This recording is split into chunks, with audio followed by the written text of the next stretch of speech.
The Zeitgeist movement is not a political movement. It does not recognize divisionary notions such as nations, governments, races, religions, creeds, or class. Rather, we see the world as one organism, with the human species as a singular family. Simultaneously, we acknowledge that we depend entirely on our environment, not only in regard to the necessities of life, such as food, air, and water, but also for influence and guidance in regard to life's processes. We recognize and understand that aligning ourselves with natural processes is the most progressive and productive disposition we can have. The Zeitgeist movement, in fact, is the activist arm of the Venus Project, an organization which constitutes the lifelong work of industrial designer and social engineer Jacques Fresco. Simply put, what the Venus Project represents and what the Zeitgeist movement hence condones could be summarized as the application of the scientific method for social concern. One of the greatest discoveries of humankind, which has allowed for tremendous advancement in our abilities on this planet, has been the understanding and application of science. Through the humane application of science and technology to social design and decision-making, we have the means to transform our environment into something exceedingly more balanced, organized, humane, productive, and most importantly, sustainable. As many are aware at this time, both our societal integrity and ecological integrity are in serious question. The current economic system is falling apart at an accelerating rate, with the prospect of worldwide unemployment and destabilization occurring possibly on the largest scale ever seen. Simultaneously, we are courting the point of no return in regard to the destruction of the environment. Given the current state of affairs, many of which will be addressed in the first part of this presentation, the viewer should find that we not only need to move in another direction, we have to. In order to understand where we are and how we have gotten to this point in history, we need to address those societal attributes which have greatly affected our social conduct.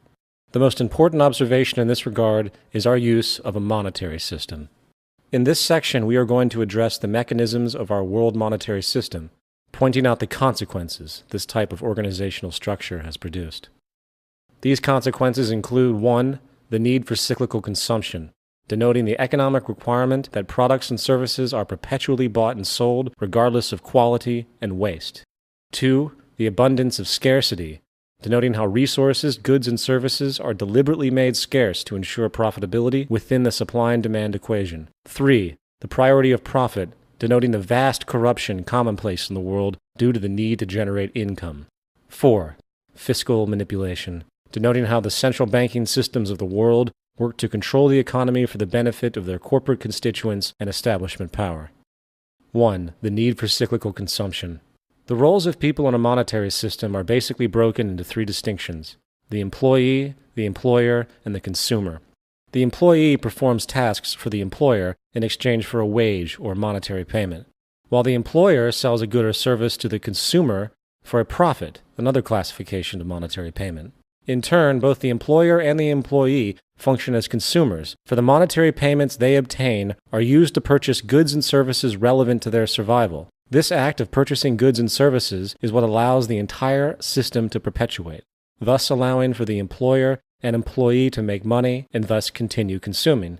In other words, it is the requirement of perpetual or cyclical consumption that keeps the entire economy going. If consumption was ever to stop, the whole system would collapse. This produces 2 severe consequences for society. 1. Nothing physically produced can ever maintain a lifespan longer than what can be endured in order to maintain the needed cyclical consumption. In other words, everything must break down in a respective amount of time in order to continue the financial circulation needed to power the economy. This characteristic could be defined as planned obsolescence. Planned obsolescence is essentially the deliberate withholding of efficiency, so the product in question breaks down respectively fast. This happens both intentionally, with manufacturers timing their products for breakdown, often as soon as the warranty runs out, and indirectly, where profit-based shortcuts taken in production, usually in the form of cheap materials and poor design, translates into an inferior product immediately, with the failure of the product simply a matter of time. The second consequence is that new products and services must be constantly introduced regardless of functional utility, generating endless waste. The result of these 2 issues are nothing but unacceptable, for not only are resources being neglectfully used in products that are designed not to last, wasting human energy and materials, the amount of frivolous waste and pollution that results is staggering. In other words, waste is a deliberate byproduct of industry's need to keep cyclical consumption going. The obsolete or expired product is trashed, often to landfills, polluting the environment, while the constant multiplicity accelerates this pollution. To express this from a different angle, imagine the economic ramifications of production methods that strategically maximize the efficiency and sustainability of every product, using the best known materials and techniques available at the time. Imagine products so well designed that they didn't need maintenance for, say, 100 years. Imagine a house that was built from fireproof materials, where all appliances, electrical operations, plumbing, and the like were made from the most impermeable, highest integrity resources available on Earth. In such a saner world, where we actually created things to last, minimizing pollution and waste, a monetary system would be impossible, for cyclical consumption would slow tremendously, forever weakening so-called economic growth. Mechanism 2. The abundance of scarcity. In monetary economics, supply and demand is partly how goods and services obtain value. The more there is of something, the less it is worth in respect to itself. If we woke up one day and, for some reason, hypothetically speaking, there were only 100 oranges left in existence, with no possibility to grow more, the value of those oranges would skyrocket, for they are now extremely scarce. In other words, it is profitable for resources to be scarce. If a company can convince the public that their product is rare, the more they can charge for that product. This provides a strong motivation to keep items and resources scarce. The ramifications of this are psychologically profound, for if companies know they can make more money by having their items scarce, the propensity to deliberately limit production or be dishonest about available resources is high. This means that the monetary system rewards mechanisms that inherently discourage abundance and equality. Even more offensively, profit can actually be made as a result of scarcity generated by environmental pollution, such as what is now happening with our water supplies. This creates a perverse reinforcement of indifference to environmental concern by industry, for the more damage there is, the more profit that can be obtained by offering solutions. And this leads us to 3, the priority of profit. A monetary system's foremost motivating principle is profit, or more generally, income. All people must seek out a strategy to acquire money. A wage earner seeks out the best possible pay he can get for his services, while the employer seeks to constantly reduce costs in order to maximize their profit. This competitive mentality extends into all facets of society, and it should be no surprise that those who are in positions of great wealth are often the most ruthless and indifferent. Now, before we move any further into the negative consequences of the profit priority, let's first consider what many think to be the good side of this system: incentive. As the theory goes, the need for profit provides a person or organization with motivation to work on new ideas and products that might sell in the marketplace. In other words, the assumption is that if people were not motivated by their need to obtain money, nothing would be invented and little social progress would be achieved. First of all, the most powerful contributions to society did not come from people seeking profit. Louis Pasteur, Charles Darwin, the Wright brothers, Albert Einstein, and Isaac Newton did not make their massive contributions to society because of material self-interest. While it is true that useful inventions and methods do come from the motivation for personal gain, the intent behind those creations typically have nothing to do with human or social concerns, and everything to do with detached self-interest and blind personal gain. The pursuit of profit almost always comes before human concern, and a simple glance at the cancer-causing preservatives in our foods, the planned obsolescence of nearly everything manufactured, along with a healthcare industry that charges $300 for a single antibiotic pill, will indicate that the profit incentive is actually a detriment. Problems in our monetary-based society will only have resolution if money can be made from solving those problems. Now, more specifically, to put the spectrum of monetary-derived corruption into a workable perspective, we will divide these behaviors into 3 classifications: general crime, corporate crime, and government crime. General crime in a monetary system ranges from petty theft to illegal sales to fraud to violent robbery. This byproduct of the system is often not given the thought needed to understand its source, for many tend to dismiss these so-called criminals as some kind of social anomaly. The reality is that the stress, conflict, poverty, and thus deprivation generated by the monetary system itself is the foundational cause. In the 1990s, a research project called the Merva Fowles Study was conducted, which found powerful connections between unemployment and crime. They based their research on 30 major metropolitan areas with a total population of over 80 million. Their findings found that a 1% rise in unemployment resulted in a 6.7% increase in homicides, a 3.4% increase in violent crimes, a 2.4% increase in property crime. During the period from 1990 to 1992, this translated into 1,459 additional homicides, 62,607 additional violent crimes, and 223,500 additional property crimes. This is very revealing.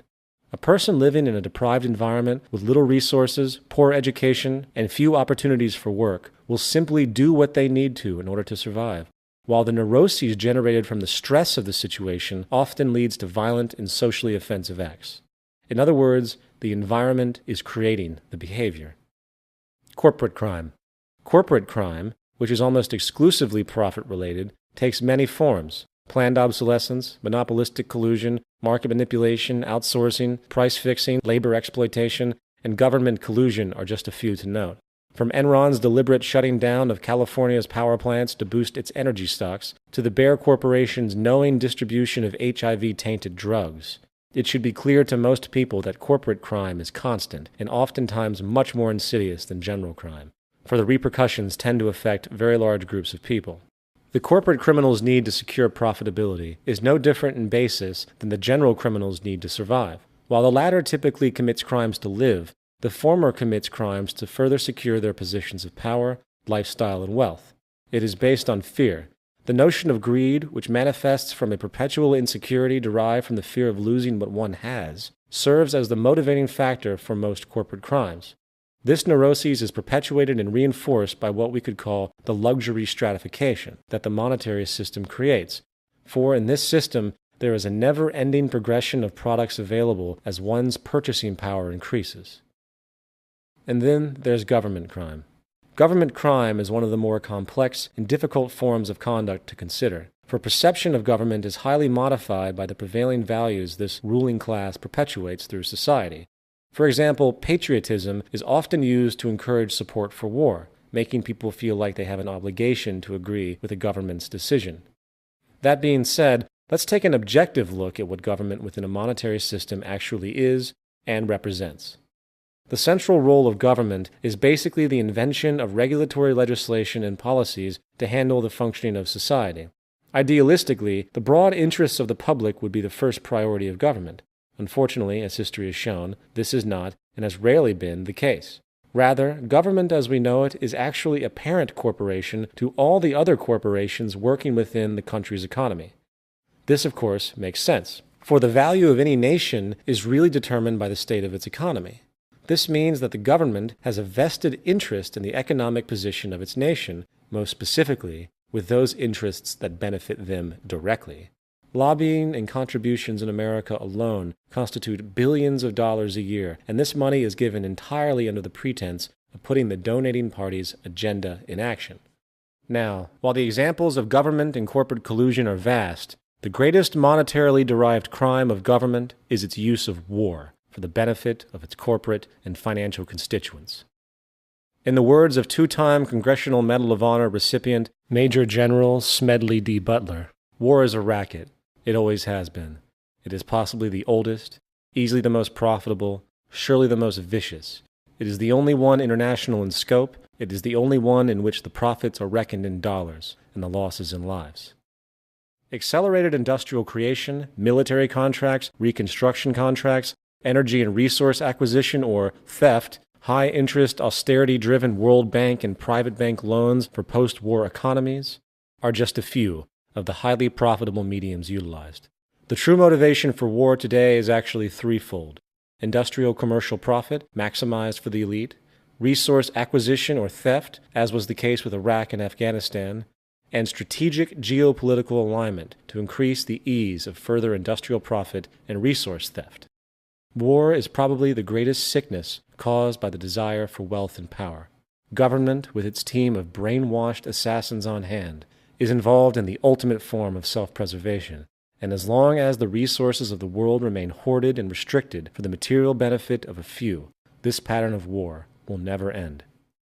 Now, these classifications of corruption are only a generalized grouping.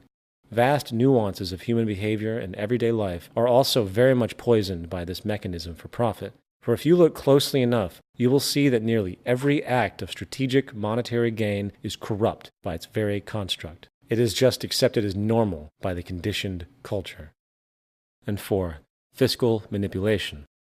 The currency used today is fiat, which means its value comes essentially from government decree.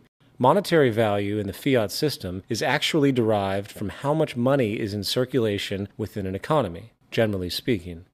Just as with any natural resource, the more money that is in circulation, the less each unit of fiat currency is worth. When less money is in circulation, it makes each unit worth more respectively. This phenomenon could be called inflation and deflation, generally speaking. Now, the increase in the supply of money available in an economy is called monetary expansion, while a decrease in the supply of money is called monetary contraction. Generally speaking, the expansion period is usually associated with so-called economic growth, for more money is available and able to be put to use, and often more jobs are thus created. Conversely, monetary contraction is often called a recession or depression, for money is drying up, and hence there is less money to put to use, so jobs are lost and companies fail. Economic growth is typically defined as the increase in the amount of the goods and services produced by an economy over time.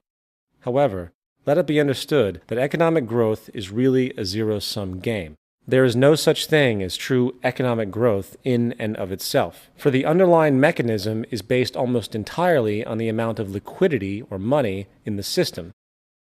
In other words, if I counterfeit $100 million and give it to you to start a business, and you buy and fix up an old building, hire a team of employees, and start to produce a product that the public buys, this would be considered an expansion of the economy. You have invested in real estate, increased the employment rate, and created new products that others buy, therefore exciting the circulation of currency, hence the consumption cycle. Now, what if the authorities found out that all the money you had used was actually counterfeit, and thus they shut down the whole operation? This would be a contraction of the economy, for the money thus vanishes. Your employees would be laid off, the building foreclosed upon, and the production halted. One should ask, what was the real growth? If the increase or expansion in the supply of money can result in the creation of jobs and production, while the decrease or contraction results in the loss of jobs and production, what exactly was gained and lost? What was the point? Let's now consider how money is created and regulated by the government and its central bank. For this example, we will use the United States and its central bank, the Federal Reserve. The expansion and contraction of the money supply is what really creates the so-called business cycle you hear about in classic economics. This cycle is largely controlled and manipulated by the central bank by way of interest rates. An interest rate is a fee charged to a borrower for the use of credit, or an amount of money. All money in the U.S. economy and virtually every other economy in the world is created out of debt through loans. Every dollar in someone's wallet is borrowed from the banking system. This is important to understand. All money is created out of debt. Thus, the rate by which the money comes into existence depends on how much a person is willing to pay in interest to acquire that loan. The commercial banks base their interest rates on values set by the central bank. When the Federal Reserve lowers its interest rates, so do the commercial banks, and credit or borrowing becomes less expensive. When the Fed raises its rates, credit becomes more expensive, and hence borrowing slows. The point here is that the Federal Reserve has the power to influence the interest rates of all banks. This translates into the power to control the amount of money being borrowed and hence the amount in circulation, and, to a certain degree, control over the growth periods and recession periods known as the business cycle. Why does the Fed need to control this? It basically comes down to controlling debt and inflation. If the money supply was allowed to constantly increase or expand, it is simply a matter of time before the market becomes saturated with excess liquidity, stifling the resulting economic growth. This will lead to inflation, depreciating the value of the currency, raising prices. Likewise, since outstanding debt is directly proportional to the money supply because money is created out of debt, the more an economy expands, often the greater the debt that is created. This sets up an inevitable systemic crisis, for the money needed to pay the interest charged on the loans does not exist in the economy outright. Therefore, there will always be more outstanding debt than money in existence. And once the debt grows larger than a person or company can afford, defaults begin. Loans slow, and the money supply begins to contract.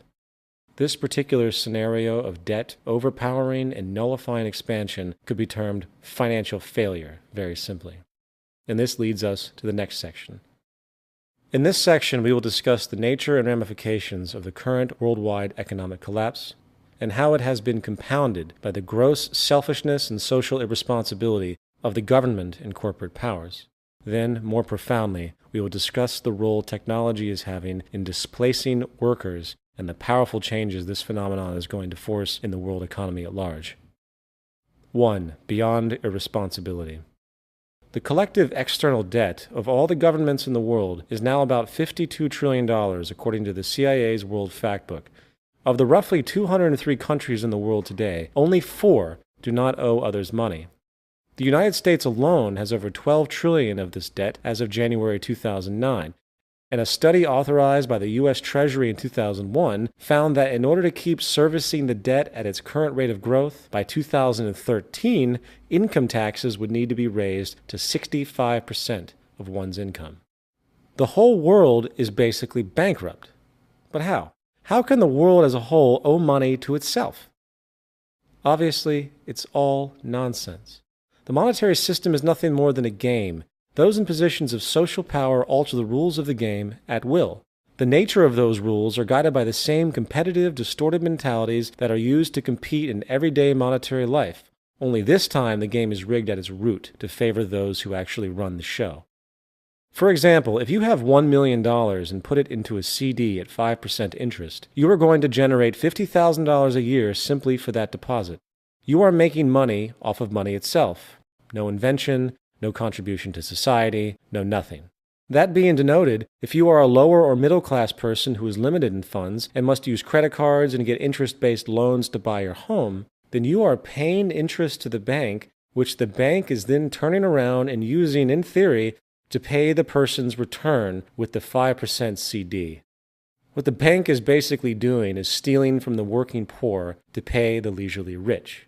Simply put, the social stratification we see in the world today is maintained and guaranteed by the monetary system's underlying mechanisms. That reality aside, let's return to the subject of the so-called business cycle. When money is added to the money supply, that money is then typically put to use for some reason. Very often these reasons include starting a business, buying a home, investing in the stock market, etc. This increase in the money supply often translates into so-called economic growth and hence the boom period of the business cycle. Unfortunately, money cannot be added to the economy indefinitely, for the debt and inflation caused by the expansion will eventually overcome the growth benefits. When problems begin to arise after periods of monetary expansion, such as rising debt levels, slowing people's desire to take on new loans, the central bank and government regulators have basically two choices. They can either 1. Attempt to continue the expansion by infusing even more money, often by lowering the interest rates, making credit cheaper, or 2. Let the contraction, hence recession, run its course, raise the interest rates, and bring the economy back to some kind of equilibrium. As far as history is concerned, the pattern has been for them to do both, basically with the idea being to ease the recession by increasing liquidity. The reasoning is simple. It is politically unpopular for the ruling class to have unemployed, poor citizens. This can lead to contempt for leadership and instability.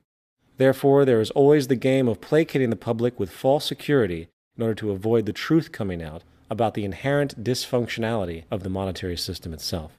The result of this easing of the contraction simply delays the inevitable, and since the U.S. government has eased virtually every contraction period since the Great Depression by infusing more money into the system, a doomsday scenario likely awaits.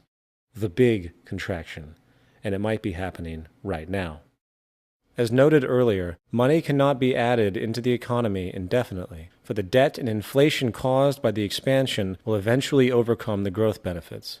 This is what is now happening on a massive scale, and no intervention to ease this crisis is likely to work. Why? Mainly because the debt levels are way too high. The total debt of the U.S. government plus its citizens' private debt was about $53 trillion in 2007. This is simply an absurd amount of debt. The total U.S. money supply, M3, was only about $12 trillion in 2007, while the annual GDP of the U.S. was only about $14 trillion. Unfortunately, there is very little the U.S. government can do to stop this large contraction if they adhere to the tenets of the monetary system. Even with the insertion of tens of trillions of dollars, it cannot compensate for the imbalance. Plus, if they did this type of liquidity injection, the result would simply exaggerate the stagflation we are now seeing, where inflation and economic stagnation occur simultaneously. 2. The ultimate outsource. Now, in response to these issues, very often people suggest monetary reform as the solution. These suggestions often include going back to the gold standard, outlawing interest, shutting down the Federal Reserve, giving the power of printing money back to the government, etc. While these reforms and others all pose logical merits to a certain degree, they do not recognize an overshadowing, little discussed phenomenon that has accelerated since the 20th century, nullifying the monetary system in and of itself: the replacement of human labor with machines. At the core of the economic system itself is the mechanism of labor for income. Our entire economic system is based on human beings selling their labor as a commodity in the open market. If humans do not have the option to work for a living, then the monetary system as we know it is over. No one can buy goods if they don't earn money. Companies cannot afford to produce if the consumer has no purchasing power to buy anything. As John Maynard Keynes disdainfully pointed out, we are being afflicted by a new disease of which some readers may not yet have heard the name, but of which they will hear a great deal in the years to come, namely technological unemployment. This means unemployment due to our discovery of means of economizing the use of labor outrunning the pace at which we find new uses for labor. While politicians, business leaders, and labor leaders bicker over issues they claim are responsible for the growing unemployment in the world, such as foreign company outsourcing or immigrant labor, the real cause is going unaddressed in the public debate, and that is technological unemployment. Since market capitalism is built upon the logic of reducing input costs to increase profits, the inclination to replace human labor whenever possible by machine automation is a natural progression of industry. After all, a machine doesn't need to take breaks, it doesn't require health insurance or benefits, and it isn't a part of a demanding labor union. A simple glance at U.S. historical labor statistics by sector shows the pattern of machine automation replacing human labor definitively. In the agricultural sector, almost all traditional workflow is now done by machine. For example, in 1949, machines did 6% of the cotton picking in the South. By 1972, 100% of the cotton picking was done by machines. In 1860, 60% of America worked in agriculture, while today it is less than 3%. When automation hit the U.S. manufacturing sector in the 1950s, 1.6 million blue-collar jobs were lost in 9 years. In 1950, 33% of all U.S. workers worked in manufacturing, while by 2002 there was only 10%. The U.S. steel industry from 1982 to 2002 increased production from 77 million tons to 120 million tons, while the steel workers employed went from 289,000 to only 74,000. In 2003, a study was done of the world's largest 20 economies, ranging from the period of 1995 to 2002, finding that 31 million manufacturing jobs were lost, while production actually rose by 30%. This pattern of increasing productivity and profit, coupled with decreasing employment, is a new and powerful phenomenon, with no changes in sight. So this might beg the question, where have all those jobs gone? The service sector. From 1950 to 2002, the percentage of Americans employed in the service industries went from 59% to 82%. For the last 50 years, the service sector has been absorbing the job losses from agriculture and manufacturing. Unfortunately, this pattern is slowing fast as computerized automation takes hold there as well. From 1983 to 1993, banks cut 37% of their human tellers, and by the year 2000, 90% of all bank customers used teller machines, or ATMs. Business phone operators have almost all been replaced by computerized voice answering systems. Post office tellers are being replaced by self-service machines, while cashiers are being replaced by computerized kiosks. There isn't one area of the service industry that isn't being affected by computerized automation. Economist Stephen Roach has warned, the service sector has lost its role as America's unbridled engine of job creation. Given this reality, where is the emerging new sector to employ all of the newly displaced workers? There isn't one. And while economists struggle to create models to deal with the issue of nearly unstoppable unemployment, most refuse to consider what is really needed in order to prevent a total breakdown of society. The solution lies not in attempting to fix the issues that have emerged, but rather it is time we transcend the system in its entirety. For the system of monetary exchange, along with capitalism itself, is now completely obsolete in the wake of technological creativity. If people do not have jobs, they cannot support the economy by purchasing anything.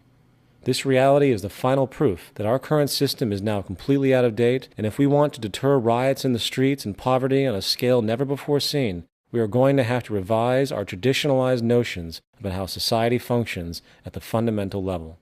We require a new social system that is updated to present-day knowledge and modern methods. Part 2. What is relevant? In this section, we will discuss the idea of natural law, specifically pointing out the symbiotic and emergent nature of the physical world, the scientific method, which is the most effective technique of decision-making we have to date, and the important concept of dynamic equilibrium, which expresses the most foundational ecological factor to our survival. We will also show how, through the intelligent use of technology and proactive resource management, we have more than enough to go around on this planet, enabling an accessible abundance for all the world's people. Natural law. There is a tremendous amount of noise in our system. In other words, the fundamentals of life have been lost in a sea of social, occupational, and financial obligations, many of which are largely artificial. For example, the need for money and income puts the human into a position where choice is often very limited. Usually, the jobs found do not reflect the genuine interests of that particular person, nor the true interests of society as a whole.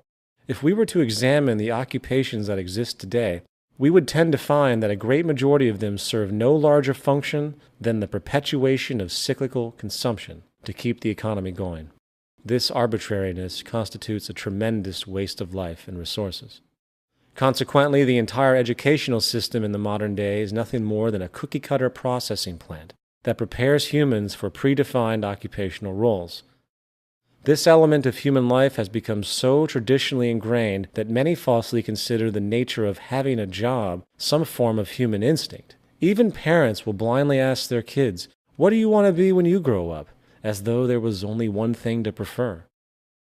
Putting the traditional norms and modes of conduct in society aside for a moment, let's stop and consider what is actually relevant. Let's pose the question, what are the near empirical aspects of nature, and what do these understandings teach us about how we should govern our conduct on this planet?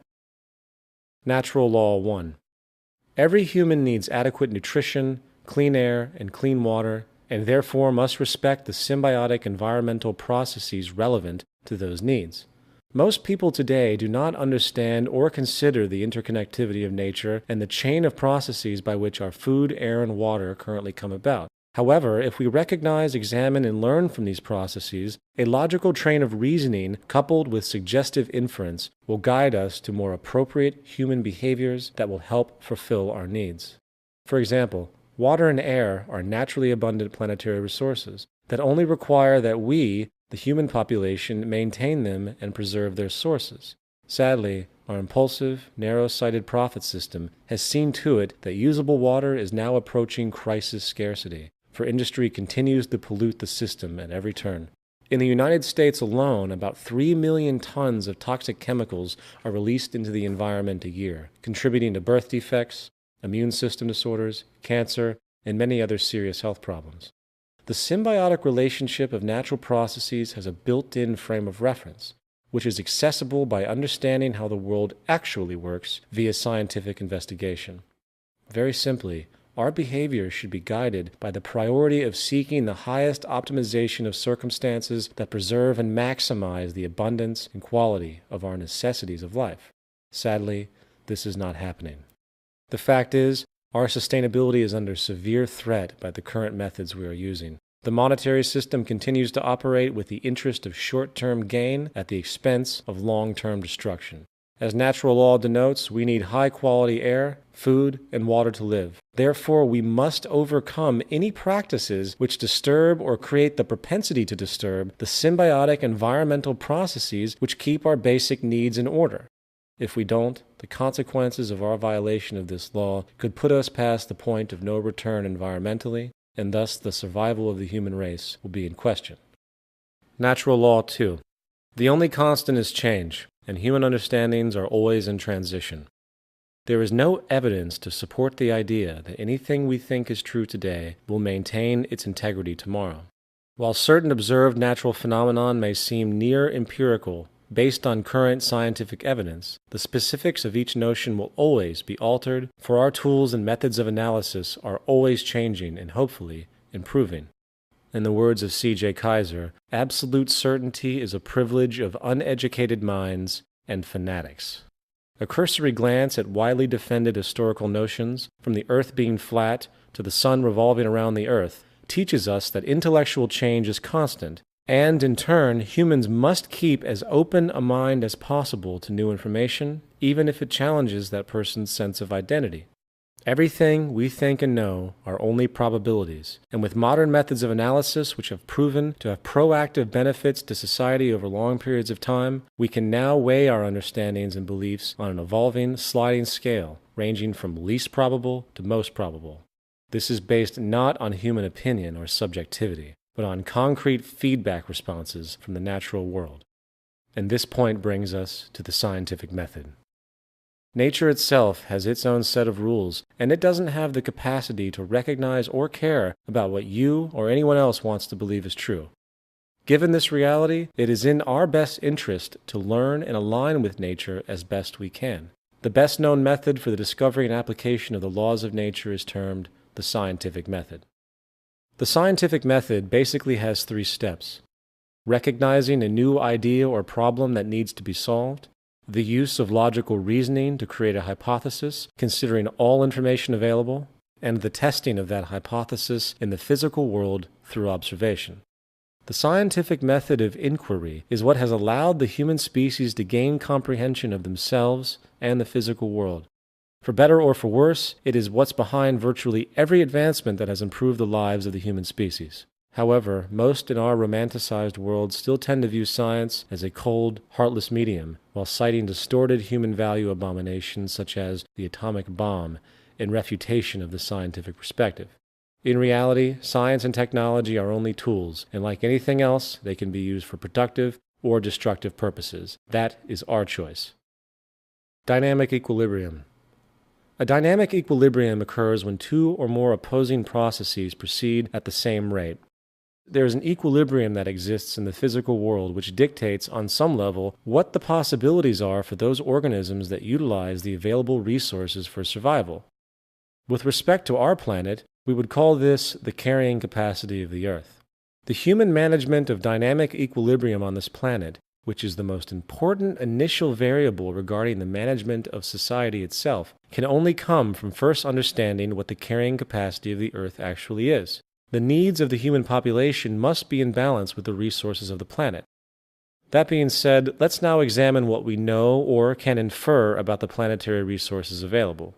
The fundamental building blocks of society consist of the following: energy, industrial and technological raw materials, food, air, and water. Energy is the cornerstone of society today. It is one of the most critical factors to all social functionality. The age of oil and fossil fuels, along with all the resulting pollution, is coming to a close. There is no reason to burn fossil fuels at all anymore, other than the profit-oriented vested interest that keeps new clean energy prospects at bay. Remember, the last thing the energy industry wants is abundance, for that translates into a loss of profit in the monetary system. One of the most important sources of energy to recognize today is geothermal power. According to a 2006 MIT report, about 2,000 zettajoules of power is currently tappable worldwide. The total energy consumption of all the countries on the planet is only half of a zettajoule a year. This means about 4,000 years of planetary power could be harnessed immediately in this medium alone.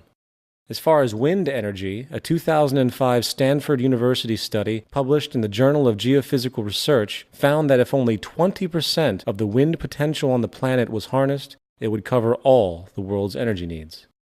As far as solar energy, the sun's radiation striking the Earth's surface each year is more than 10,000 times the world's annual energy usage.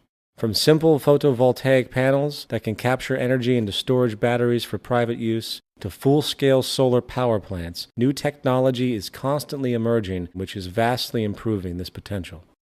Lesser known is tidal power, which is derived from tidal shifts in the ocean. Installing turbines which capture this movement generates energy.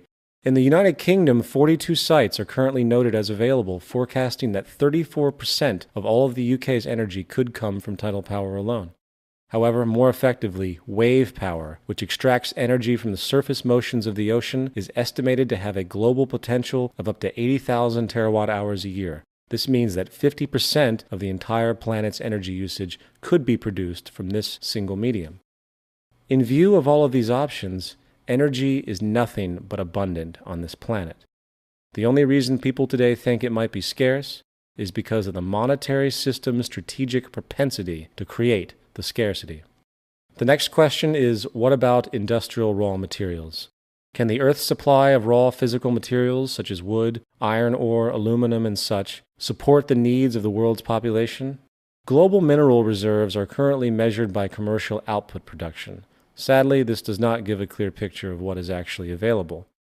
While some elements and minerals are vast in abundance, such as silicon, aluminum, and iron, others are seemingly growing scarce, such as copper, lead, zinc, gold, and silver. As far as we know, there has never been a complete geological survey of the Earth's minerals and elements, only regional ones. This must be done in the future for us to have an understanding of the dynamic equilibrium inherent. Regardless, there are basically three components to understanding the carrying capacity of the Earth. Knowing exactly what the Earth has as far as component elements and materials, where technology is in regard to creating synthetic substitutions for certain elements and materials, and how society organizes and manages its use of these resources. The first thing we need to do is have a full survey of all of the planetary resources. This will give us key information on how to proceed with our operations. For example, if we have an acre of land that we want to grow food with, the first thing would be to test the soil to understand what type of propensities it has. This information would have a direct relationship to what can be grown. This would illuminate the carrying capacity of the land, so to speak. In regard to scarce materials, finding substitutions is always an important pursuit. Many scarce industrial materials today now have synthetic counterparts, and the focus of scientific problem solving in this regard is very important. With this understood, we should realize that the scarcity of most raw materials are only as relevant as the amount of work being invested into finding a substitute or workaround. More important than substitutes and workarounds is the very nature of our usage of the planetary resources. Production output in the world today is staggering compared to the past. With the use of technology, we are able to produce more with far less people faster than any other time in history. However, due to the profit system, there are tons of manufacturers producing the same things as they compete for market share. As noted before, the world's people function within a monetary system that rewards scarcity, planned obsolescence, waste, pollution, and multiplicity. The true cause of scarcity on the planet has less to do with the available resources and more to do with our wasteful and exploitive modes of conduct. Virtually no regard is given to conservation or strategic use until it is too late. In a saner society, the raw materials of the planet would be assessed, industry would be organized as a whole to produce in relationship to what was available, and each item produced would be designed to last as long as possible, causing reduced industrial output and hence resource preservation. Now, when it comes to food production and water preservation, the same monetary system problems of pollution, cost-cutting processes, and scarcity come into play. Water covers 70% of the Earth's surface. Technological advancements such as desalination processes can make fresh drinking water both from seawater and even brackish sources using reverse osmosis. This is yet another example of how technology is just as much a part of resource management as resources themselves. The idea that usable water is scarce is true only in relationship to the limited methods we are currently using, coupled, of course, with the gross industrial pollution that goes on daily. Food production is also expanding within the technological spectrum, creating vast new methods of cultivation. For instance, the Earth's surface is indeed being abused, with its precious topsoil being corrupted by different agricultural methods. According to some reports, we are losing topsoil at a rate of 1% a year, while the National Academy of Sciences has determined that the cropland in the U.S. is being eroded at least 10 times faster than the time it takes for lost soil to be replaced. Fortunately, scientists have devised a new form of soilless agriculture called hydroponics. This powerful new medium leaves a sea of options for the human population, for not only in compensating for the damage we have caused, but also by expanding the possibility of when and where food can be grown. With hydroponic agriculture, we could theoretically grow food in the middle of the desert with proper irrigation or by tapping down to the water table. The bottom line is that food, air, and water are only as scarce as we decide they are. If we choose to become intelligent and strategic with our production and preservation methods, while taking full advantage of scientific inventions that maximize our production capabilities, reducing waste and inefficiency, we can provide for the planet's people many times over. The starving children of the world are not so because of a lack of available food. It is their lack of purchasing power, not scarcity, which causes the needless deaths of millions a year. The means for social evolution. In this section, we are going to consider more specifically what it is we actually want and need in this world. What do we value in life? While there are many broad opinions in this regard, most people would prefer that they have clean air and water, nutritious food, material abundance, fast, clean, and efficient transportation, irrelevant education, public health care, the end of war, an environment that enables us to constantly improve our abilities, human extensionality, reduced stress, and reduced crime. We would consider these necessities and aspirations our goals. With our basic goals denoted, we must then think about the methods to be used in order to accomplish those goals. Unequivocally, the scientific method is the most powerful tool we know. Observation, logic, and testing have long since trumped superstition, intuition, and metaphysics. In the words of Karl Pearson, there is no shortcut to truth, no way to gain knowledge of the universe except through the gateway of the scientific method. The intelligent use of the methods of science is what has brought us nearly everything that helps us in our daily lives. The application of science to social organization as a whole is the next step in our evolution. Furthermore, to fully utilize the scientific method, we will need physical tools that can make our material needs possible. These material tools come in the form of technology. From a simple hammer to a high-tech, fully automated production plant, technological invention continues to ease production methods while also consistently making what was once deemed impossible, possible. The history of technology has shown tremendous accelerating development. Coupled with the scientific method of thought, the technological tools currently at our disposal have the ability to dramatically change humanity in ways most would find too fantastic to be true. For instance, if you showed a cell phone to a man from the 12th century, he would probably be shocked beyond comprehension at the magical instrument.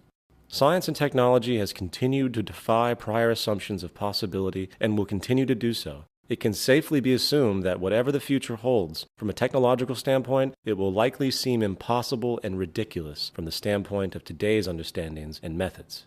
Now, coming back to our larger point, the three attributes of personal and social evolution are thus our goals, the method of thought, and the tools to get it done. We define our goals based on what we value. We utilize the scientific method to solve problems and create hypotheses, and we harness technology to make the goal a reality. Part 3. A resource-based economy. In this section, we are going to address the Venus Project and its advocation of a new social system called a resource-based economy. We will describe its basis in regard to industry and labor, specifically discussing the role of technology and automation, while isolating the 5 most important steps to achieving the most efficient and effective production methods possible. Then we will address the role of so-called government in this new system, explaining the arcane nature of the institution as it exists today, and how, through the use of advanced decision-making methods, we will be able to remove the dangerous subjectivity and self-interest currently at work, and rather, we will arrive at decisions based on the scientific method with the use of computer technology. A resource-based economy utilizes existing resources rather than commerce.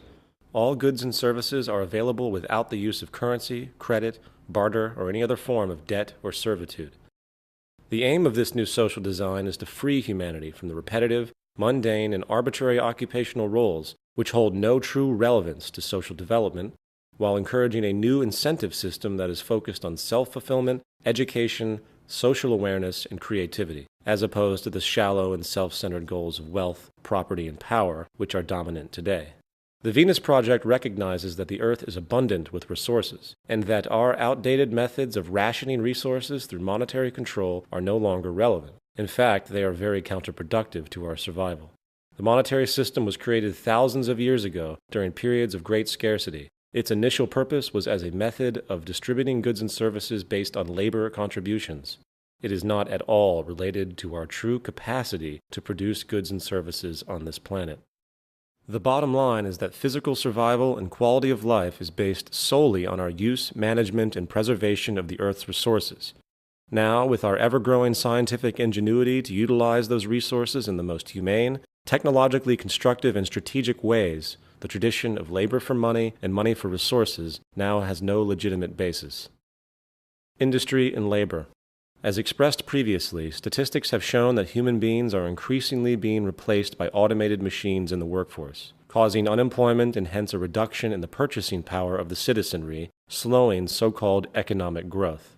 Consequently, we are now seeing a deliberate stifling and withholding of technological development for the sake of keeping people employed. It's like having an electric drill available during a job, but instead you use a manual drill because you want to get paid for more hours. It is nothing but absurd and irresponsible to slow and ignore technological development in order to preserve an outdated social system.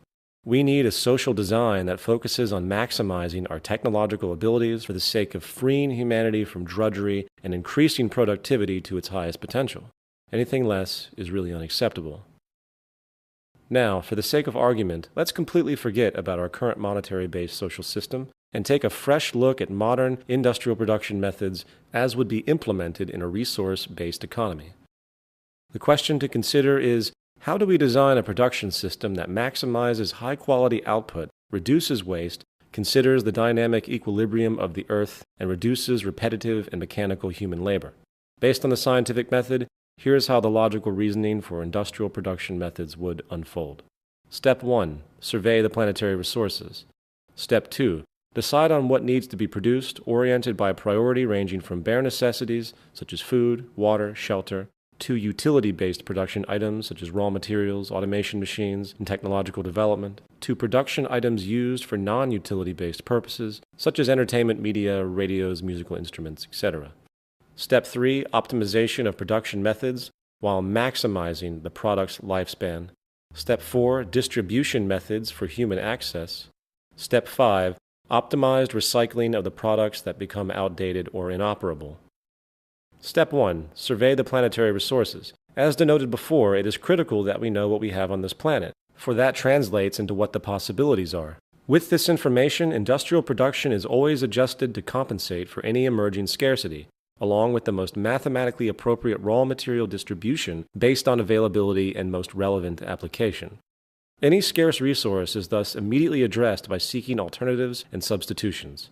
This awareness can be obtained by real-time electronic feedback coming from all resource sectors of the planet, fed into a central computer database that monitors any growing scarcity or problem. This idea of resource monitoring is not at all far-fetched, even if it might sound complex. This point will be addressed more so a little later in this presentation. Step 2. Decide on what production is required. What do we need? This is a very powerful question, for, besides the obvious food, water, and shelter, most people today have no idea what they really want or need, for they have never been informed as to the true state of technology. What we think we need is directly a result of the state of technological development. Someone who has dust in his or her home might think, I need a vacuum cleaner. Are they sure? Perhaps what they actually need is a household pressure system that does not enable dust to enter or is equipped with electrostatic air filters that eliminate what dust there is. If we think very critically about what we think we need in a material sense, we can begin to see that needs are always in transition. Science and technology are barometers of utilitarian human need, and therefore all products made should be as advanced as that period of time makes possible. Our current monetary system, which generates wasteful, outdated products constantly just to keep the companies and economy going, does not have the ability or the desire to produce the most advanced tools for our use. This is because the majority of the products produced today would not exist if society focused on what would best serve the needs of society itself. Step 3. Optimization of production methods, maximizing product lifespan. If I was going to build myself a desk, I would try to make sure that desk would last as long as possible. That makes sense, right? If the desk breaks, that means I would have to build another one at the cost of more labor. It would seem logical that everything produced in society would have the longest possible lifespan that is technically possible. Sadly, the exact opposite occurs in our current system. For, as previously discussed, the monetary system thrives on multiplicity and planned obsolescence. Without it, the whole economy would collapse. In a saner world, we would make things that last.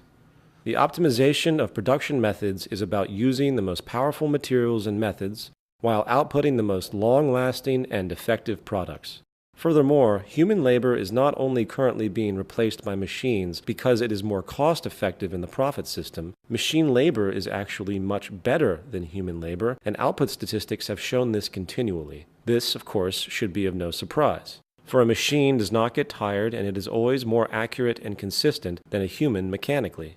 High-efficiency labor automation coupled with the scientifically managed resource abundance will allow for a fluid, near-scarcity-less environment which could be operated by only a small fraction of the population. Step 4. Distribution methods for human access. Distribution methods would also depend on the state of technology. For instance, production could theoretically become so streamlined that a product is only created when the request is actually made. Regardless, warehouse-like distribution centers, along with automated delivery, would be the most simplistic way for now. Also, since there is no money used in this system, there is little need for a person to hoard their items, and there is also no reason for a person to steal something that is available to everyone, and they certainly couldn't sell it. Also, in light of the fact that all goods in a resource-based economy are designed to last as long as possible, the consumer culture values that exist today would also be outgrown. Not to mention all the other value distortions imposed by advertising today, which makes people feel greedy, inferior, or inept. Advertising would not exist in this new system, outside of general product information available to a person who thinks they might need it. To obtain a product, a person would likely just go online, search for the item's functionality, select the item and request it. It would be available for pickup or delivery soon after. Step 5. Optimized recycling of the products that become outdated or inoperable. This step actually begins at the production stage, for each product designed has had incorporated into it the consideration of recycling. Nothing ever used in production would be unsustainable or unrecyclable in some way.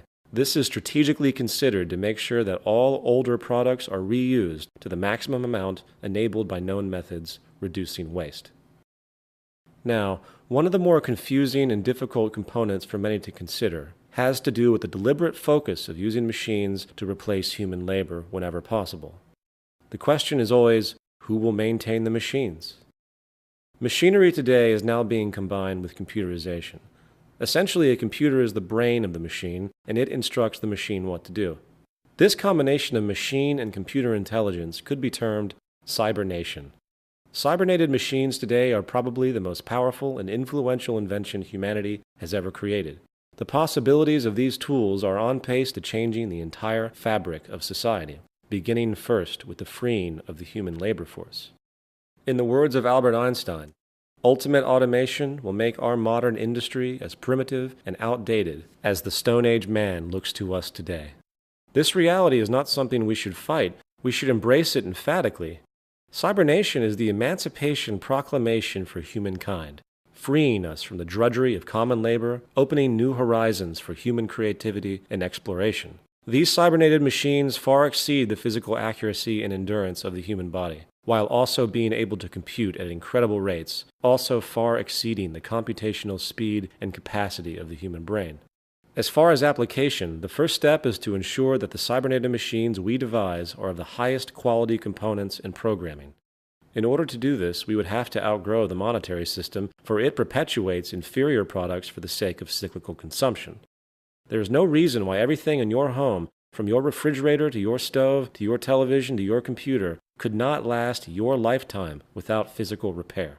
How can that be said with confidence? Because the best materials available on this planet, such as titanium, have sustainable properties that far exceed the life of a person by thousands of years. The cybernetic machines would not be bought and sold, they would be built and designed to last. Not only will they have extreme durability and long lifespans, these advanced machines will eventually be able to repair themselves. In cars today, there are often warning lights on the dashboard that will alert you to a problem with a particular part of the car. This idea can be expanded in all machinery to the degree where not only is the machine's onboard computer aware of a problem, supplemental machines can thereby be directed to replace the broken part in real time. As fanciful as it may seem, self-repairing machines, structures, and even circuits are growing realities. The problem is that the production of such efficiency is not rewarded in the monetary system, so most people in society have no idea of what is actually possible. Furthermore, the role humans will play within this automated system will be that of supervisors, and nothing more. Once a fully integrated, autonomous, cybernetic industrial system is set up, it is simply a matter of updating the system and making sure the system is in order. As time moves forward, we can only expect that the rate of our technological capabilities will continue to increase, perfecting this system. Now, while most people today recognize society's use of machine automation in manufacturing and the like, many have a very difficult time seeing how automation can be applied to complex jobs, such as doctors, architects, and the like. In order to consider this, we first have to ask ourselves what the true nature of our occupational roles really are. What exactly is a doctor, a carpenter, a plumber, or an architect? What are they actually doing? They recognize and react to observed patterns. When a doctor examines you, all he or she is doing is mentally referencing what has been learned. If you go to a dermatologist because you think you might have cancer on your arm, the doctor is going to examine the skin and mentally reference the patterns he or she has been taught. Then they might take a sample of the skin to be tested by machine analysis. It is a technical process. There is no reason why, say, an optical scanner connected to a computer database could not be invented which could scan your arm and immediately understand what problem exists. Even surgery, as sensitive as it may seem, is a purely technical process. It is simply a matter of time before extremely advanced machines replace surgeons. The same goes for every other utilitarian occupation in existence. And this brings us to a very critical realization, one that will have a profound effect on our progress on this planet. The conscious delegation of decision-making to computers is the next phase of social evolution. The utilitarian roles that humans assume in society today are fundamentally technical by nature. While this seems obvious in regard to physical labor, our mental labor can now be delegated to computers as well. If this sounds foreign to you, please note that if you have ever used a calculator, you have delegated your decision-making to a machine. We must remember that logical reasoning, which is our cognitive ability to think out solutions to problems from a cause and effect standpoint, is entirely a technical process based on the amount of information we have at any one time. For example, if we have a problem with our car, we would go to a mechanic and he would use his pattern recognition abilities and associative memory to consider the possibilities that might have caused the problem, along with the possibilities for solving the problem based on reasoning. It is an objective, technical process. However, a mechanic's human brain is only capable of a certain amount of memory and intellectual processing power. A modern programmed computer, on the other hand, can store tremendously more data than a human and can consistently and rapidly process information without getting lazy or tired. For instance, let's assume we have programmed a computer with the data set consisting of the car in question.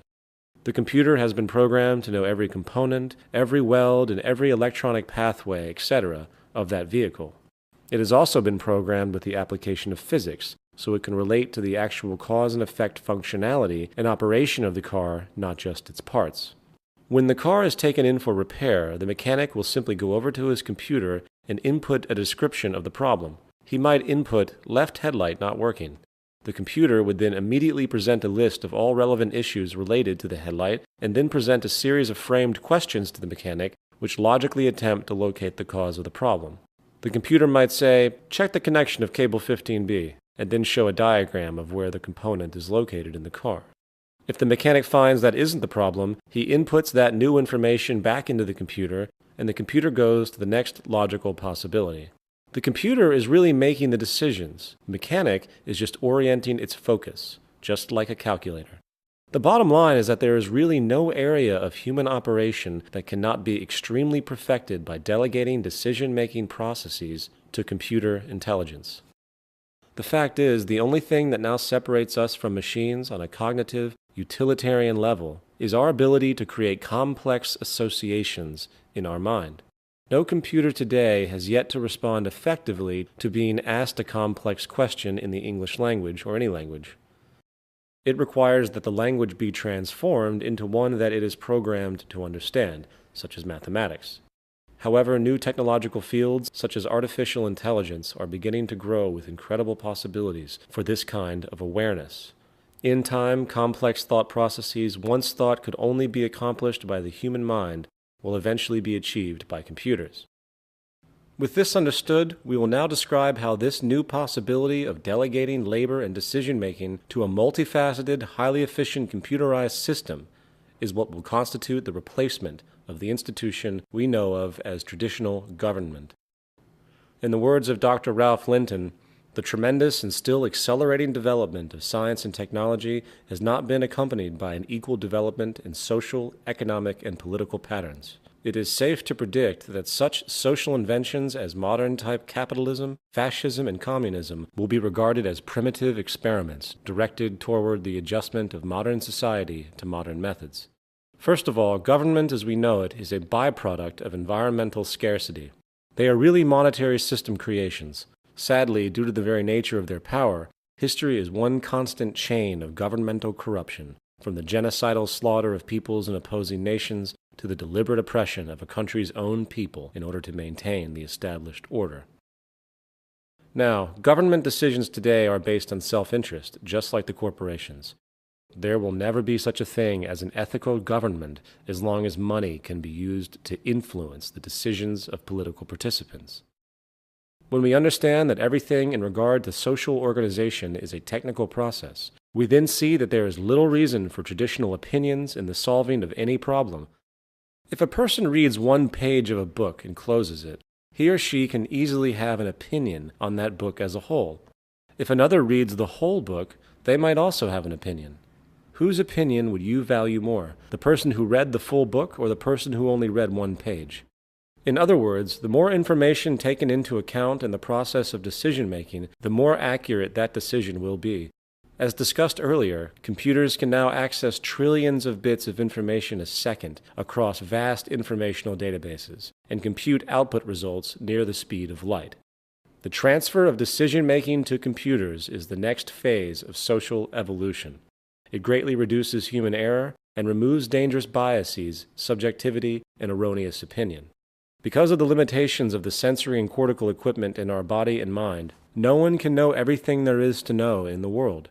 Our senses are limited in range. Our eyes can only see a fraction of the electromagnetic field. Therefore, it is a logical progression that we delegate decision-making to machines, for they do not have these restrictions. Computers, used as tools, can and will be able to solve problems which humans simply cannot due to our physical and mental limitations. It is no different than a person who uses a pair of glasses to see or a calculator to do math. Glasses are a technological tool, an extension of the human being that helps a person see better than they would normally. Cybernetic machines are nothing different. They are nothing more than extensional tools that expand our abilities.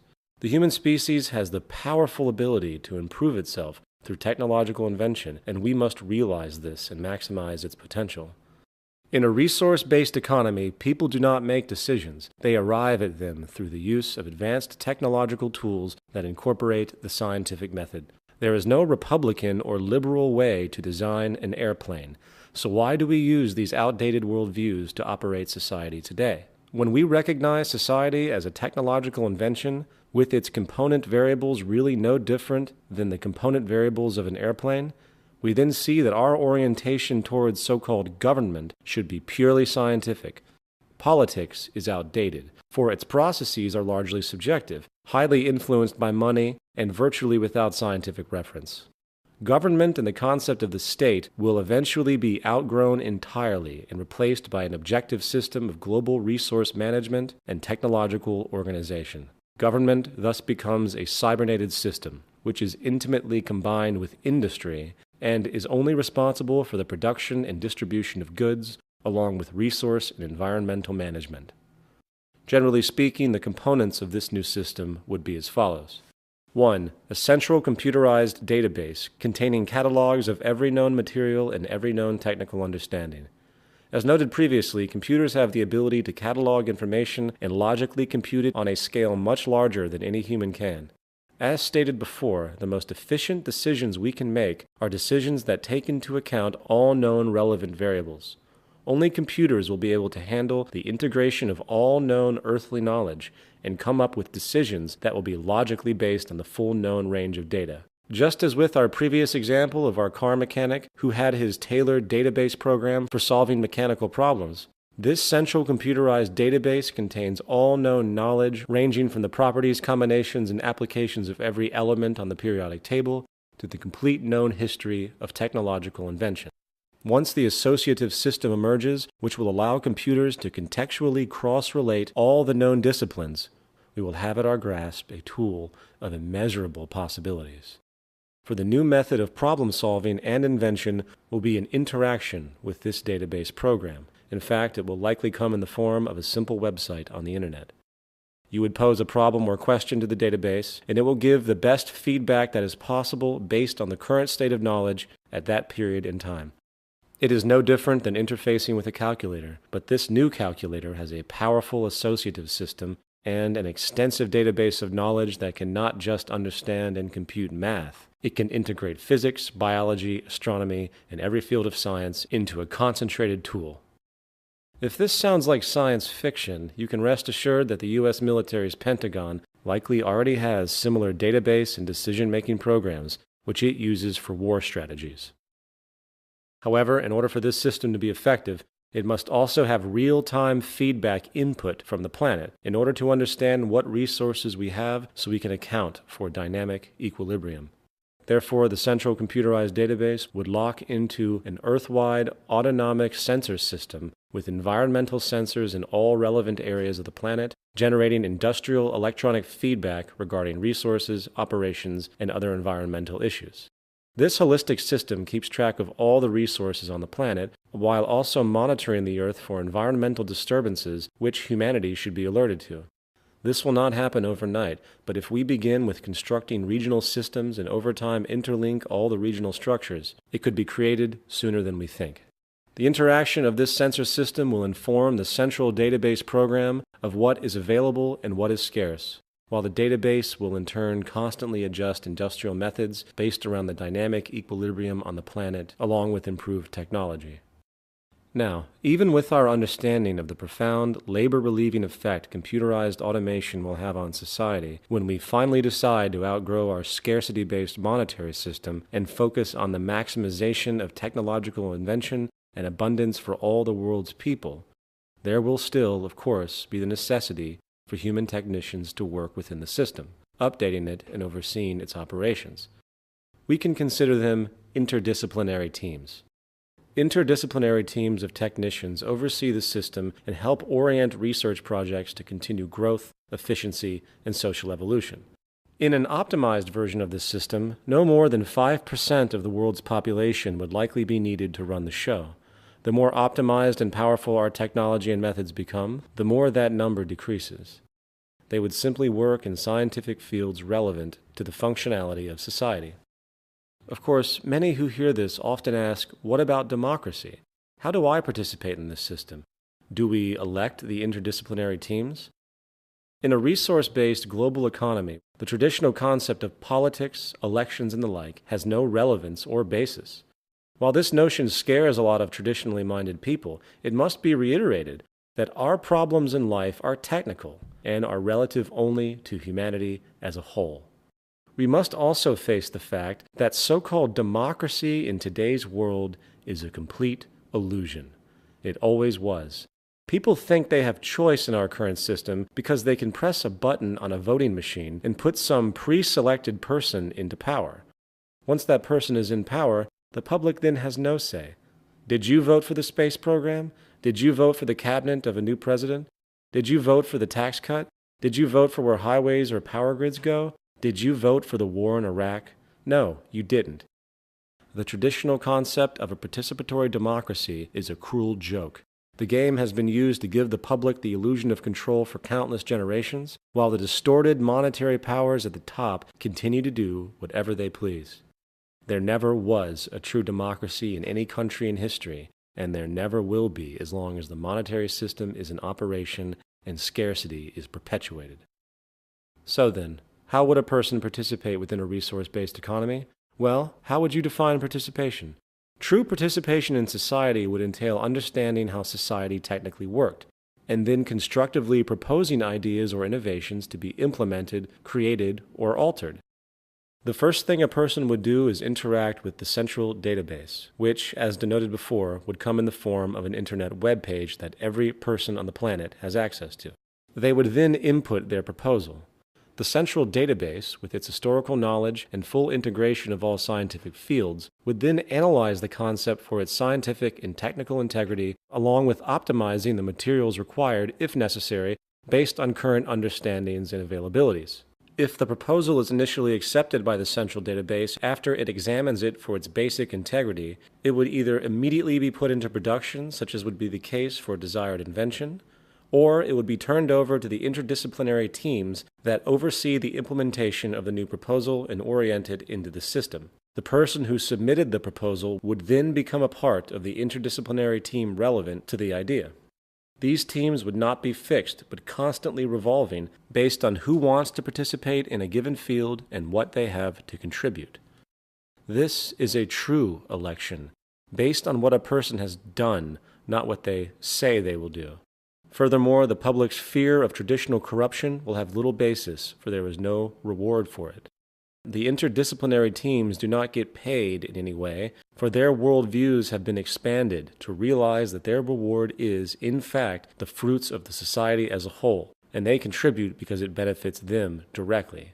While this might sound difficult for those who have been fully indoctrinated into the monetary-based reward system and feel that money is the only incentive there is, let it be known that every day all over the world millions of humans volunteer for the greater good. In a 1992 released Gallup poll, more than 50% of American adults volunteered with no pay for social causes at an average of 4.2 hours a week, for a total of 20.5 billion hours.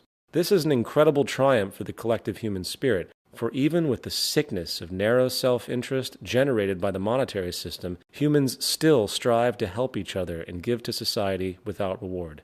In the future, those who choose to work in the cybernetic industrial system will do so because it is an honor to serve humanity. They will understand that it is in their self-interest in the broadest way to see to it that humanity lives and works together for the greater good. The reward in a resource-based economy would be the continual improvement of society for all. So, participation is open to everyone because all issues are fundamentally recognized as technical. The degree to which a person contributes is based simply on that person's education and the ability to create and problem solve. This is why expanded, relevant education is critical. In society today, the public is always kept uninformed and as dumbed down as possible. This way, the government can maintain control. In a resource-based economy, the goal of the educational system is to produce the most intelligent and aware human beings as possible. Why? Because everyone then has a greater possibility of contributing, greatly affecting our collective social evolution for the better and improving the lives of all. Now, due to the importance of this section, let's recap what we have discussed. Who makes the decisions in a resource-based economy? No one does. Decisions are arrived at by the use of the scientific method, utilizing computers that gain real-time feedback from the environment, along with a central historical database of all known technical information and maintained by revolving interdisciplinary teams. The goal is to increase objective decision-making as much as possible, and when we fully accept that our problems in life are actually technical, the merit of this approach is without parallel. In the end, the only real issues for society and the natural world are 1. The production of goods and services that are equally available to all, 2. Research projects and educational systems to expand our knowledge, understandings, and applications, and 3. The constant monitoring of the Earth's resources and atmosphere for feedback and possible environmental problems. We could address true threats to humanity, such as unforeseen variables like tsunamis, earthquakes, and disease. The only real problems in life are the problems that are common to all humans. Cities and lifestyle. In this section, we are going to extend the tenets of the resource-based economy into one of our most fundamental social inventions, the city, specifically the Venus Project's circular city. We will also discuss how people's lifestyle will change in a resource-based economy, likely with values and goals that are profoundly different from what we see today. In a resource-based economy, the cities are designed to be extremely flexible, allowing for constant upgrades and changes. They are emergent, fully integrated systems designed to evolve like a living organism. Jacques Fresco's innovative, multi-dimensional, and circular city designs would use the most sophisticated resources and construction techniques available. However, it requires a fresh start. Trying to fix our current cities are not worth the time, material, or effort. It is much less problematic and effective to build newer cities from the ground up than to restore the old ones. The circular city permits the most efficient use of resources, travel techniques, and general functionality with a minimum expenditure of energy. The geometrically elegant circular arrangement is designed to allow for the highest standard of living in the most productive and efficient ways possible. For instance, the outermost perimeter of the city is for nature-oriented recreation, including lush gardens and parks for hiking and any other outdoor activity. The next intersection is the agricultural belt, using outdoor and indoor agricultural methods so food can be grown all year round. Continuing in, 8 green areas provide clean, renewable energy sources for the entire city. While these energy sources would be region-specific, often these methods will include geothermal, wind, and solar, while those cities close to water will extend to wave and tidal power. The largest of these green areas is also the residential belt. The residents are constructed by extrusion technology and other methods of high-tech prefabrication. The days of bricks and wood being stuck together are no more. Structures of the future will be near-solid units extruded as a whole. All homes and apartment complexes are also virtually self-contained systems. For instance, the outer surfaces of these new structures serve as photovoltaic generators, converting solar radiation directly into electricity. The homes are fire-resistant, require little maintenance, and are impervious to water and other environmental influences. Moving in past the residential district are education, science, and research centers, along with production and distribution centers. Automated inventory systems would integrate the distribution centers and manufacturing facilities in a highly coordinated and efficient way. In the center of the city, there is a large dome that contains the central cybernated system, which is the brain and nervous system of the entire city. The core dome electronically controls and monitors the production and distribution of products, while also controlling environmental factors within the system. For example, in regard to the agricultural belt, electronic probes monitor and maintain the soil conditions, including the water table, nutrient allocation, and other attributes. This method of environmental feedback is applied to the entire city complex.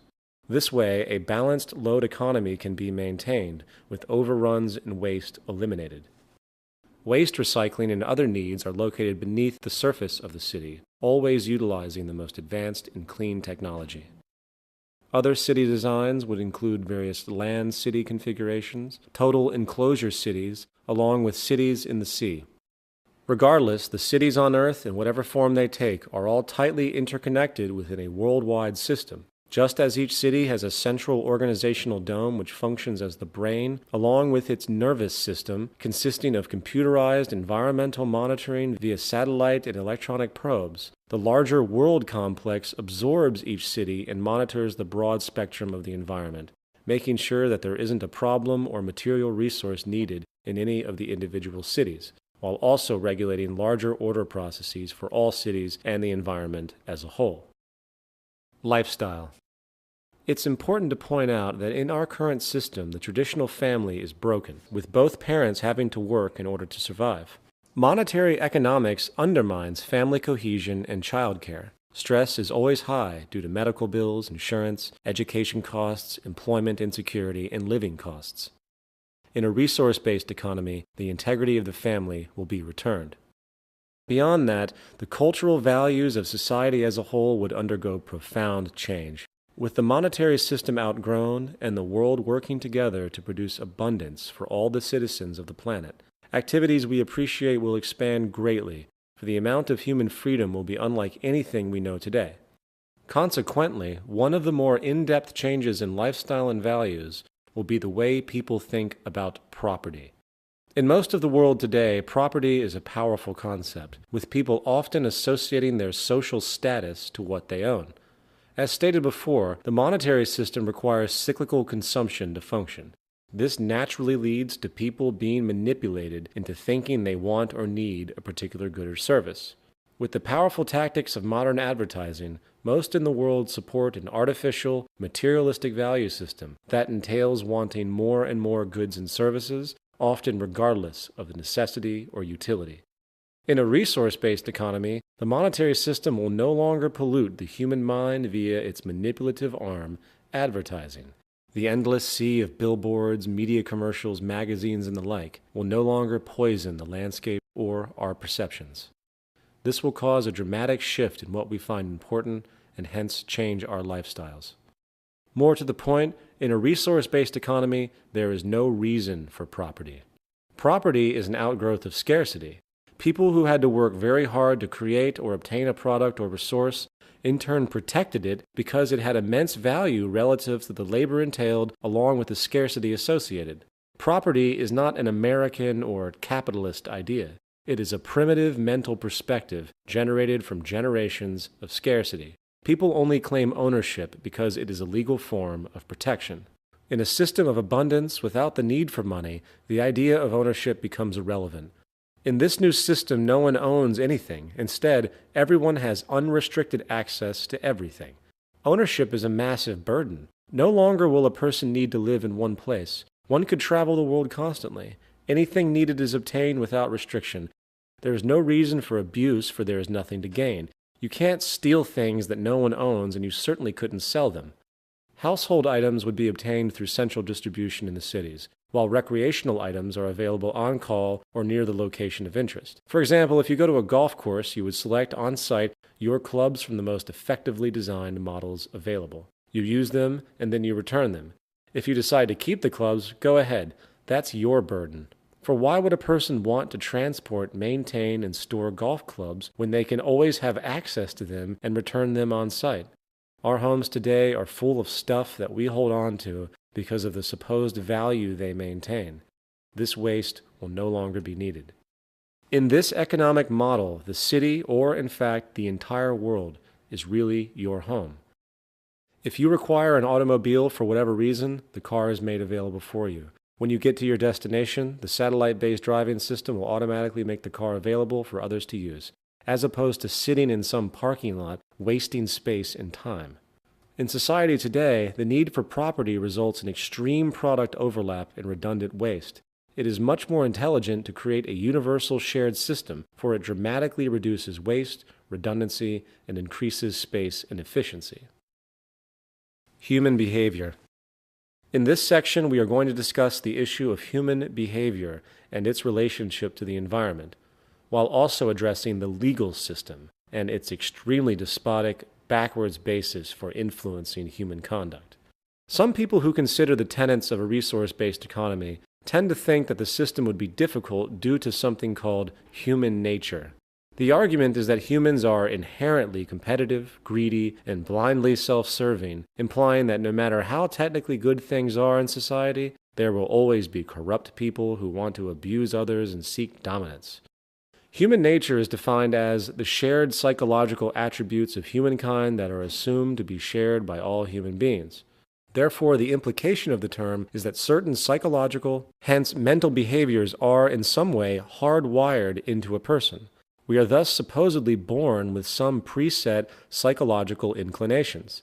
It is easy to see how this kind of assumption has manifested. For if you look at the historical record for the human species thus far, we see an endless series of wars, genocides, conquests, and power abuses.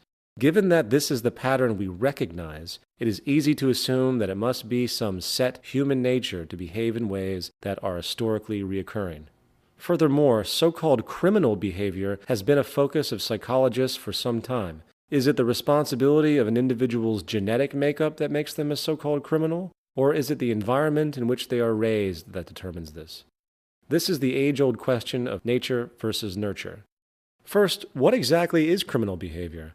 How do we qualify behavioral distinctions that have been invented by man and change with time? The entire concept of criminality is temporal and relative to a culture's values and concepts of morality. Only 600 years ago, certain indigenous cultures around Mexico engaged in mass human sacrifice, often killing thousands at a time. Was this criminal activity? To us, perhaps, but to them it was accepted social custom. What about the generations and generations of accepted slavery? Is a criminal someone who steals food in order to feed his or her starving family? The bottom line is that there is no concrete scientific evidence that really supports the notion that any of our behaviors are strictly the result of our genetics. The notion of human nature is largely mythological. It stems from primitive religious dualities that the human is good or evil inherently. The pursuit of people who seek the gene or the like, which is supposedly the cause of a particular behavior, is essentially a form of superstition. It is like a person being possessed by demons, which control their actions. The fact is, while neurochemicals and physiological traits set propensities for a person's reactions and social gravitation, it is the environment that really creates our values and behavior. There is no fixed, predetermined human nature. Our values, methods, and actions are developed and derived from experiences. A Chinese baby taken at birth and raised in a British family in England will develop the language, dialect, mannerisms, traditions, and accent of the British culture. The bottom line is that our behavior is based upon what we learn, coupled with the biosocial pressures that we must deal with in order to survive. As far as society today, the most fundamental condition for offensive behavior is derived from the monetary system. As expressed before, the monetary system perpetuates corruption, stratification, scarcity, and insufficiency. So-called decency cannot exist in a world of competition, wealth imbalance, poverty, and deprivation. The despotic behavior we see in the world today is not the result of ingrained genetic forces. It is essentially a result of years of scarcity and competition.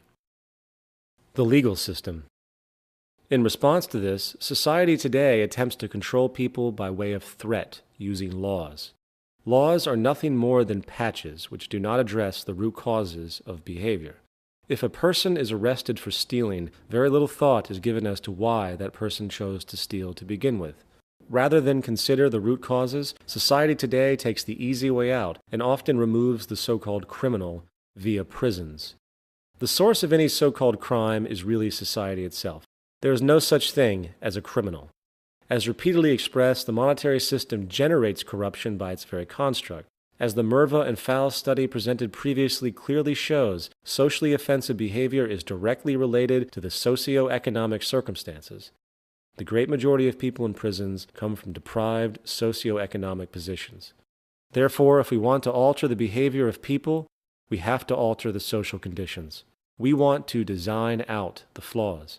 You don't put up a sign that says speed limit 55 miles per hour for safety. You design the system technically so safety is built in and human error is either greatly reduced or not an option.